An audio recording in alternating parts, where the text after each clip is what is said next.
ওকে, so trading যদি আমি অনেক বেটারভাবে করতে চাই অ্যান্ড এইটার যদি আমি প্রফেশন বানাতে চাই, আমার 3টা জিনিসের উপরে সব থেকে বেশি ফোকাস দিতে হবে। 1 নম্বর সেটা হলো শিক্ষা। বিকজ আমরা যদি না শিখি, আমার কাছে যত টাকা থাকুক আমি খালি করে ফেলবো।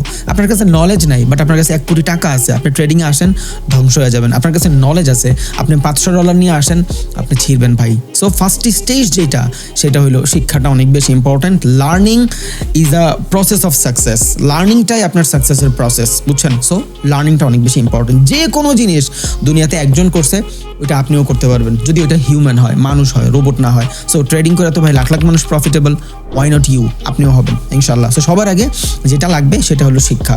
শিক্ষাটা আপনার থাকতে হবে। যখন শিক্ষাটা আপনার থাকবে, আপনি জানেন যে এই জায়গা থেকে আমি মোটামুটি প্রফিট করতে পারবো, আপনার ভিতরে কনফিডেন্স বিল্ড হয়ে যাবে, অটোমেটিক আপনি টাকা ম্যানেজ করে ফেলবেন।